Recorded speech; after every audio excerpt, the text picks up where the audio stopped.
Coach, you can unmute. You Thank you. having some trouble? Okay. Thank you. All right. Happy Monday, everybody. Big waves to you. Good to see you. Good to see you. Man, y'all come in lively today. Wow.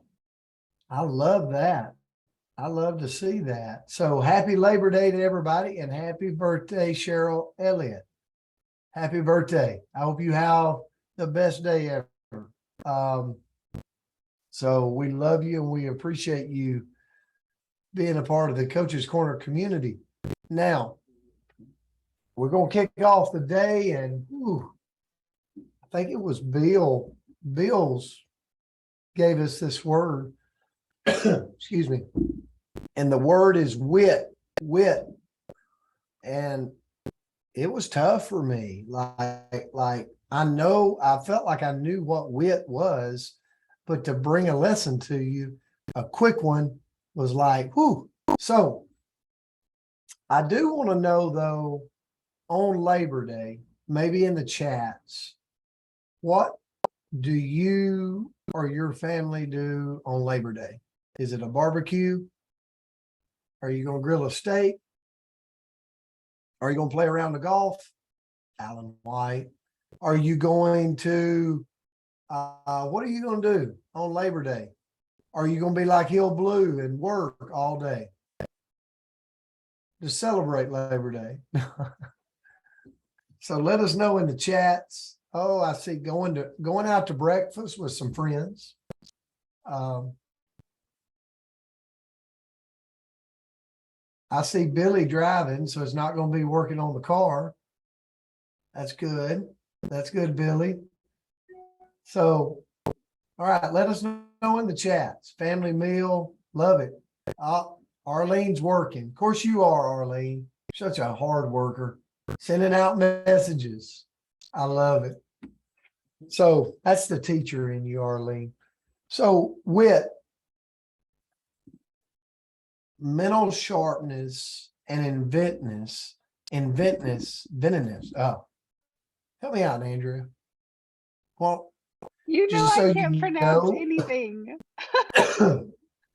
just so everybody knows, a little bit under the weather. So if I pause, it's just part of it right now. Okay. So mental sharpness, keen intelligence, wit is a natural aptitude for using words and ideas in a quick and innovative way to create humor. Okay. Now, how many of you, who would you say I say this all the time? He thinks he's really witty. Who would that person be? Put it in the comments. Somebody's going to remember. Tracy. Andrea, of course you knew. So I say it a lot, Tracy Turnberg, he is a very witty person. And you'll see why in a minute with what I have to say about wit.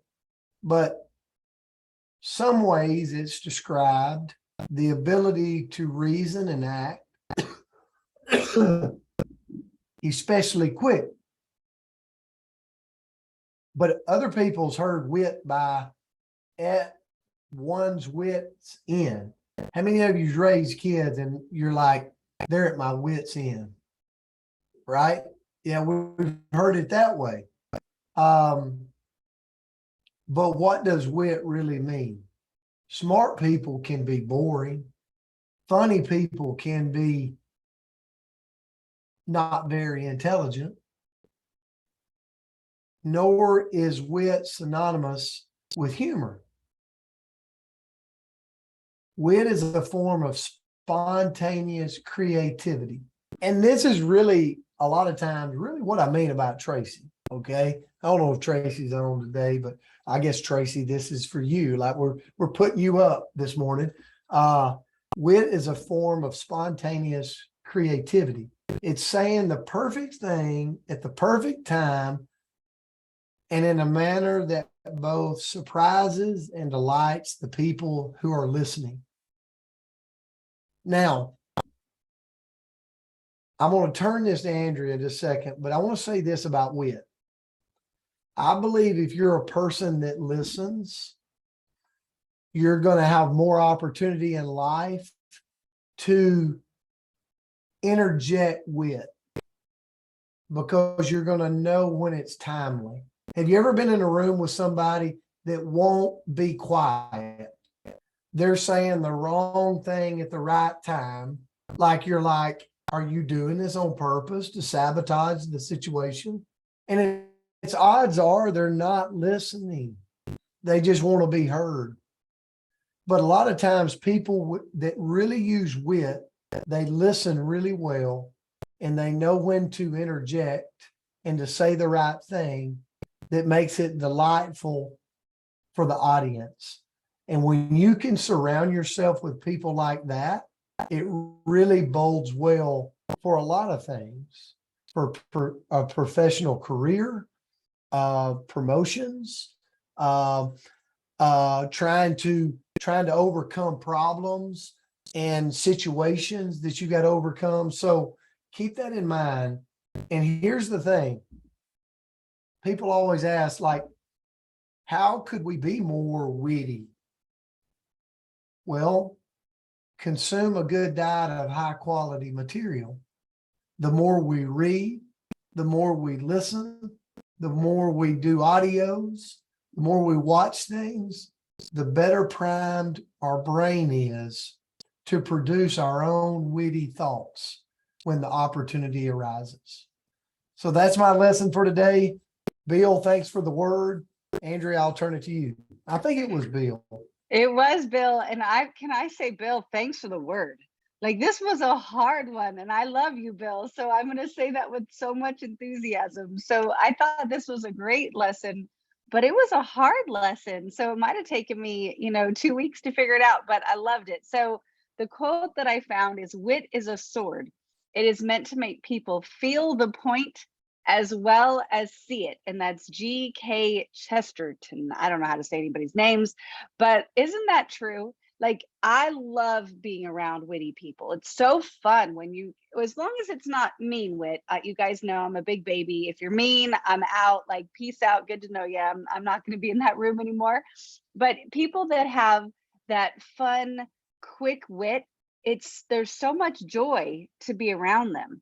And sometimes I think, man, I wish I was wittier. Like, I wish I could think quickly like that. I wish I could come up with that quick retort, more often, because I tend to get it like at 3 a.m. when I wake up and go, this is what I should have said, right? So that's kind of what I looked at, is what can we do if we're not naturally super witty, if we're not quick thinkers, what can we do to be more quick-witted? So first of all, we've got to practice, right? So practice being a quick thinker, and part of it is just timing, right? Part of wit is just having timing. So one of the things that you can do is you can challenge yourself to think faster. So look around a room, right? So wherever you are, look around the room and just name objects.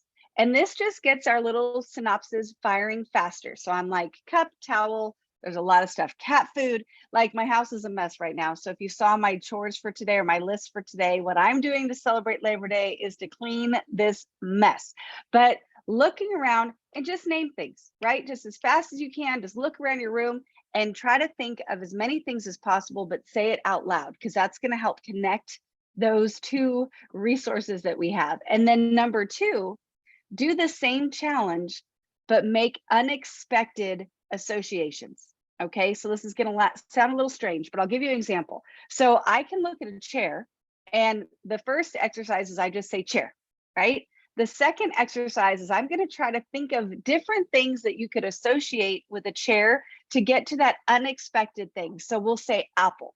You go, well, how in the world did you get from chair to apple, right? But that's the fun part. So we go chair to desk to classroom to teacher to apple, right? So just see what unexpected, like, how strange of a connection can you get from that everyday object to something that if somebody else, they could follow you, like they could get to that path, but how quickly can you get to something a little bit out of the ordinary? And then number three, and we've all done this, please tell me in the chats if you've done this. I know I have. Practice your response later, right? So maybe you had a conversation and you went, oh man, I wish I had thought of something. So when you have a chance, sit down, go over that conversation in your head, and come up with your witty response later. Practice it, go through it. What would have been a funny thing that you could have said right then and there? What have been, something that you could have got a giggle or a quick response or something out of somebody else? Just practice. Practice when you're alone. And then number 4 is be quick about it. So to be witty, we've got to be faster. One of the things that Coach Palmer says all the time is he says, land the plane. Land the plane. Like, you don't, to be witty, you can't explain the joke and go on and on and on. I am so guilty of this. I had to giggle about it, where you can try to make, you think you're being funny, but then you kind of go into 14 different directions and you explain it for a really long time. Are you interrupting? You made me sound really mean right there, just so you know. Okay. I'm talking to myself when I say, I'm talking to myself when I say land the plane, not you. Okay. I'm not that, guys, I'm a nice guy. All right. I'm back out. Well, now he threw me off. I've got to get all redirected again. Okay, lastly, I was not trying to say you were mean, Palmer. I'm so sorry.